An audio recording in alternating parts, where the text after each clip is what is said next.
Class 10 आपके पास first chapter का जो सेकंड टॉपिक है इस टाइम वो है रिविजिटिंग इरेशनल नंबर, यानी कि जो हमने 9th क्लास में इरेशनल नंबर को पढ़ा है उसी को दोबारा से उसमें थोड़ा सा क्या है आगे बढ़ेंगे हम लोग, जहाँ हमने 9th क्लास में उसको छोड़ा था।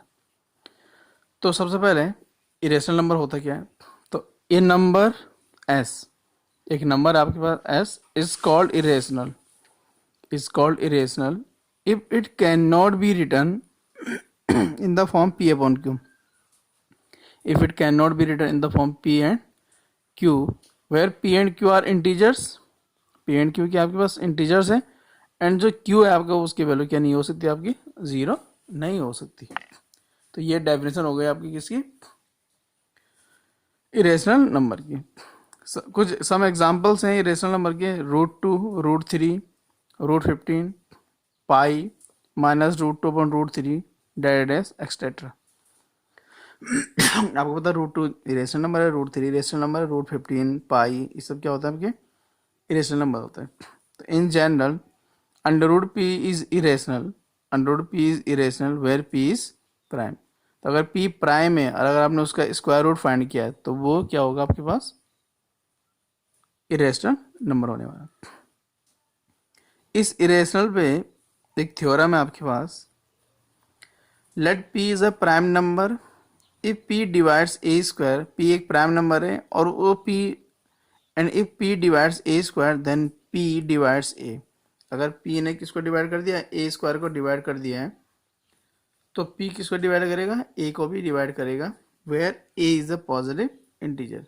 इस थ्योरम का प्रूफ इतना इंपॉर्टेंट नहीं है बट इस थ्योरम के थ्रू हम लोग प्रूव करने वाले हैं √2, √3, √15 को इरेशनल नंबर प्रूव करेंगे।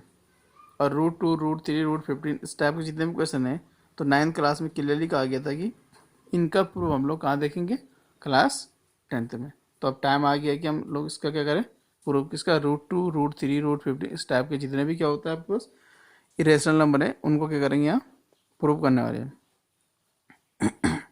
अब जब हम इनको प्रूव करने जाएंगे तो आपके माइंड में क्वेश्चन ये है कि जो इरेशनल नंबर की डेफिनेशन है कि number which can not be written in the form p upon q is called irrational number, यानी कि हमारे पास इरेशनल की खुद की कोई डेफिनेशन नहीं है। हम कह रहे हैं कि जो रेशनल नहीं है उसे क्या बना देंगे इरेशनल। तो इस टाइप के जितनी भी चीज़ें होती हैं उनका प्रूफ थोड़ा सा क्या होता है डिफ़िकल्ट होता है, और जब डिफ़िकल्ट होता है तो उनके लिए हम लोग यूज़ करते हैं कॉन्ट्राडिक्शन मेथड। हम लोग किस मेथड यूज़ करते हैं, कॉन्ट्राडिक्शन मेथड। कॉन्ट्राडिक्शन मेथड जो होता है वो कॉन्ट्राडिक्ट, यानी कि हम लोग कुछ किसी चीज़ को एज्यूम करेंगे और एज्यूम करने के बाद जो हम एज्यूम कर रहे हैं उसको रॉन्ग प्रूफ करेंगे, और अगर रॉन्ग प्रूफ हो गया तो इसका मतलब हमारा जो एज्यूमसन है वो क्या हो जाएगा, आपका रॉन्ग हो जाएगा। तो इस टाइप से हम इसको क्या करने वाले प्रूफ। तो एक एग्जाम्पल है आपके पास proof that √2 is irrational. Proof करना आपको कि √2 क्या आपके पास इरेशनल नंबर है। तो इसका जो प्रूफ है उसको करने का तरीका, late us assume that √2 is irrational, √2 is rational. हम लोग एज्यूम करेंगे कि √2 कैसा नंबर है आपका रेशनल है। अब अगर √2 रेशनल नंबर है so we can find integers, तो हम लोग इंटीजर्स फाइंड कर सकते हैं p एंड q। हम इंटीजर फाइंड करेंगे 2 इंटीजर p एंड q, जिसमें q आपको पता है जीरो नहीं होगा, सच दैट इस टाइप से फाइंड करें तो √2 इक्वल टू कितना जाएगा आपका p अपॉन q। जब √2 क्या आपका रेशनल नंबर है तो हम उसको किसके फॉर्म में लिख सकते हैं, p अपॉन q के फॉर्म में लिख दिए। इसके बाद let p and q have a common factor, p and q का क्या आपके पास कॉमन फैक्टर है other than 1। Let p and q have a common factor other than 1 then we divide by the common factor to get. अब हम लोग क्या करेंगे, उस कॉमन फैक्टर से किसको डिवाइड करेंगे, p एंड q को डिवाइड करेंगे, p को भी डिवाइड करेंगे और साथ में किसको डिवाइड करने वाले, q को भी डिवाइड करने वाले। तो आपको मिलेगा √2 equal to a upon b। ये स्मॉलेस्ट फॉर्म आ गई किसकी, p अपॉन q की। तो √2 equal to a upon b हो गया, वेयर a एंड b क्या आपकी को प्राइम है। को प्राइम का मतलब इन दोनों को हम फर्दर डिवाइड नहीं कर सकती। अब अगर हम इनको फर्दर डिवाइड करें तो ये b जो है आपका क्रॉस मल्टीप्लाई हो जाएगा √2 के साथ, तो ये जाएगा b√2 इक्वल टू कितना हो गया आपका a। Squaring on both side, दोनों तरफ क्या करते हैं हम लोग इसका स्क्वायर करते हैं वी गेट। तो लेफ्ट में बी रूट टू का whole square is equal to A square, तो बी का स्क्वायर बी स्क्वायर हो जाएगा, रूट टू का स्क्वायर करेंगे तो 2 हो जाएगा ए स्क्वायर, तो ये हो जाएगा अरेंज करने पे 2b स्क्वायर इक्वल टू कितना हो गया ए स्क्वायर। अब ये हो जाएगा आपका, इसको इक्वेशन नंबर फर्स्ट लिख देना। अब यहाँ क्या दिख रहा है आपको, 2 divides A square, 2 divides A square कैसे हो गया, इस टाइप से हो गया आपका। यहाँ हो जाएगा आपका बी स्क्वायर इक्वल हो जाएगा ए स्क्वायर अपॉन 2। तो हमने ए स्क्वायर को किससे डिवाइड किया है, 2 से डिवाइड किया। अब जब 2 से हमने ए स्क्वायर को डिवाइड किया तो आपके पास क्वेश्चन कितना है बी स्क्वायर, तो इस टाइप से हो जाएगा। तो 2 डिवाइड्स कितना हो जाएगा ए स्क्वायर इम्प्लाइज 2 डिवाइड्स ए। अभी मैंने आपको एक थ्योरम बताई थी, इसमें लिखा था कि if P is a prime number and P divides A square then P also divides A. तो सेम है ये पी 2 डिवाइड्स ए स्क्वायर, तो 2 divides A. So we can write A equal to 2c। तो हमने क्या लिख दिया, ए equal to कितना लिख दिया 2c। अब ए इक्वल टू 2c कैसा आ गया, वो इस टाइप से आया, जब आपने ए को किससे डिवाइड किया 2 से डिवाइड किया। तो जब ए जो है 2 से डिवाइड हो रहा था आपके पास कुछ क्वेश्चन आएगा, उसको ऐसा लिख दिया, और इसको जब आप क्रॉस मल्टीप्लाई करेंगे तो ए इक्वल टू हो जाएगा ये कितना 2c। तो ये हो गया आपका A equal to 2c for some integer c, और c क्या है कोई इंटीजर से। तो a की वैल्यू कितनी आ गई आपकी 2c, putting value of a in first. तो जो a की जो वैल्यू है उसको हम कहाँ पुट करने वाले हैं, इक्वेशन नंबर फर्स्ट में। तो इक्वेशन नंबर फर्स्ट में पुट करेंगे तो लेफ्ट साइड में क्या है 2b स्क्वायर है, और राइट में कितना a स्क्वायर है। तो a की वैल्यू कितनी है 2c, तो 2c का होल स्क्वायर, तो ये हो जाएगा 2b square equal to 4c square. 2 1 जा 2 और 2 2 जा कितना जाएगा 4। तो ये कितना दिख रहा है आपको, बी स्क्वायर इक्वल टू कितना हो गया 2c स्क्वायर हो गया। बी स्क्वायर इक्वल टू कितना हो जाएगा आपके पास 2c square. B square equal to 2c square है, B square equal to 2c square. तो मैं इसको ऐसे लिख सकता हूँ 2c स्क्वायर इक्वल टू कितना है बी स्क्वायर। फिर से क्या दिख रहा है आपको कि 2 डिवाइड्स बी स्क्वायर, कैसे हो गया आपका सी स्क्वायर इक्वल टू जाएगा बी स्क्वायर पर कितना हो गया 2। तो 2 डिवाइड्स कितना हो गया आपके पास बी स्क्वायर, तो 2 डिवाइड्स बी हो जाएगा। तो यहाँ हो जाएगा a and B have at least 2 as a common factor. अब क्या हो रहा है कि 2 से आपका ए भी डिवाइड हुआ था और 2 से आपको क्या हो गया बी भी डिवाइड, इसका मतलब 2 क्या है फिर कॉमन फैक्टर हो गया किसमें ए एंड बी में। लेकिन आपने क्या लिखा था, जब मैंने लिखा था कि रूट 2 को हम कैसे लिख सकते हैं ए अपॉन बी में, तो वहाँ आपने बोला था कि ए एंड बी जो है को प्राइम है, ए एंड बी को प्राइम है। इसका मीनिंग ये होता है कि ए एंड बी में कोई भी नंबर कॉमन नहीं है एक्सेप्ट 1। तो A and B have at least 2 as a common factor आ गया, but this contradict the fact that A and B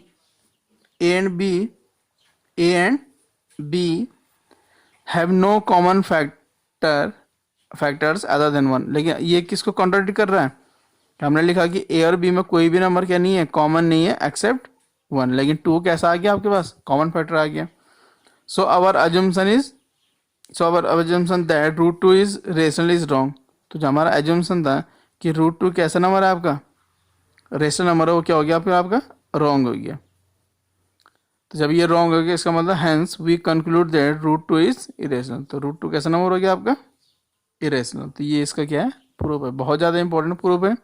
और जैसे ही आपने रूट 2 का प्रूफ किया, आपने रूट 2 को क्या प्रूफ किया है रेशनल नंबर, सेम वे से आप प्रूफ कर सकते हैं proof that root 3 is irrational. Root 3 क्या जाएगा आपका irrational. Proof that root 5 is irrational, root 5 कैसा नंबर हो गया आपका irrational. And proof that root 7 is irrational. तो आपने proof that root 3 is irrational, second है आपके पास root 5 is irrational number, and last है आपके पास रूट 7 इज इरेशनल। तो इनको भी आपने सेम वे से प्रूव करना जैसे हमने किसको किया रूट 2 को प्रूव किया। नाउ मूव ऑन, आगे बढ़ते हैं। एक अनदर एग्जांपल ले रहा हूँ मैं आपके पास। एग्जांपल है so that 5 minus root 3 is irrational. एक और क्वेश्चन आपके पास कि 5 minus root 3 is irrational. 5 minus root 3 जो नंबर है उससे क्या प्रूव करना है हमने इरेशनल। फिर से इरेशनल को प्रूव करने का कोई डायरेक्ट मेथड नहीं होता, तो हम लोग मेथड को यूज़ करते हैं कॉन्ट्राडिक्टिव मेथड, ये कॉन्ट्राडिक्शन मेथड। तो उसके लिए आपके पास let us assume that 5 minus root 3 is rational. हमने एज्यूम किया कि 5 माइनस रूट 3 कैसा नंबर है रेशनल नंबर है, और हमें प्रूव क्या करना है irrational number. We can write 5 minus root 3 in the form p upon q where p and q are coprime and q does not equal to 0। तो हम अगर 5 माइनस रूट 3 कैसा नंबर है आपका रेशनल नंबर है, तो हम उसको किस फॉर्म में लिख सकते हैं p अपॉन q के फॉर्म में लिख सकते हैं। तो 5 minus root 3 equal to p upon q. इसमें क्या किया हमने, पी अपॉन क्यू को लेफ्ट में ले जाना और रूट थ्री को कहाँ ले जाना हम लोग, राइट में, क्योंकि हम आए तो रूट थ्री लेफ्ट में माइनस का, राइट में चला जाएगा, कितना जाएगा, प्लस का रूट थ्री। और P minus p upon Q क्या है, राइट में पॉजिटिव है, और जब ये लेफ्ट में आएगा तो क्या हो जाएगा, माइनस। तो 5 minus p upon q equal to root three. इसमें आप क्यू एलसीएम लेंगे तो 5q minus p upon q is equal to root three. Implies root three equal हो गया 5q minus p upon Q. इसे लिख देना इक्वेशन नंबर कितना, फर्स्ट। क्या था ये, 5q minus p upon q is equal to root three. Implies root three equal to 5q minus p upon q. Since p and q are integers, p and q क्या आपके पास integer है, यहाँ लिखा है ना मैंने को प्राइम है, तो को प्राइम का मतलब क्या होगा, इंटीजर भी होगा। तो since p and q are integers, अब पी एंड क्यू क्या आपके पास इंटीजर है, 5 ऑलरेडी आपको पता है इंटीजर होता है, 5 को आपने क्यू से मल्टीप्लाई किया, अगेन एक इंटीजर आ जाएगा। 5q एक इंटीजर हो गया, p क्या आपका इंटीजर है, तो 5q से आपने p को माइनस किया, तो 2 इंटीजर को अगर हम लोग माइनस करेंगे तो अगेन आपको क्या मिलेगा, इंटीजर मिलेगा। q क्या आपके पास इंटीजर है, ये ऑलरेडी आपके पास क्या हो चुका है, इंटीजर है। क्यू भी क्या आपके पास इंटीजर, इंटीजर को इंटीजर से डिवाइड करेंगे, अगेन आपके पास क्या आ जाएगा, इंटीजर। और आपको पता है जो इंटीजर होता है वो क्या होता है आपके पास, रेशनल नंबर होता है। तो since p and q are integers we get 5q minus p, यानी कि 5 into q minus p upon q is rational हो जाएगा। क्यों होता है, क्योंकि सारे इंटीजर्स क्या होता है आपके पास, रेशनल नंबर होते हैं। तो ये हो गया आपका रेशनल। बट फ्रॉम फर्स्ट, जो फर्स्ट इक्वेशन है वो क्या है, 5q minus p upon Q, ये किसके इक्वल है, रूट थ्री के इक्वल। यानी कि अगर ये रेशनल है तो रूट थ्री को भी क्या हो जाना चाहिए आपका, रेशनल हो जाना चाहिए। But from first root three is also rational, which contradicts the fact that root three is irrational. But आपको तो पता है कि रूट थ्री कैसा नंबर है आपका, इरेशनल है। सो आवर एज्यूम्सन इज रॉन्ग, तो हमारा जो एज्यूम्सन है वो क्या हो गया आपका, रॉन्ग। और हमारा एज्यूम्सन क्या था, एज्यूम्सन ये था कि 5 minus root three is rational, ये हमारा क्या था, एज्यूम्सन था। और एज्यूम्सन क्या हो गया आपका, रॉन्ग है, रॉन्ग हो गया। तो hence we conclude that 5 minus root three is irrational. तो 5 माइनस रूट थ्री कैसा नंबर हो गया आपका, इरेशनल नंबर हो गया। सेम इस बेस पर आप कुछ और क्वेश्चन हैं जो उनको सॉल्व कर सकते हैं, सेम जैसे 5 माइनस रूट थ्री को सॉल्व किया है। Prove that 5 plus root three is rational. Second, prove that 3 root two is irrational. And third one, solve NCERT exercise 1.3। तो आपको एनसीईआरटी की जो एक्सरसाइज है 1.3 उसको भी सेम वे सामने क्या करना है, सॉल्व। Thank you.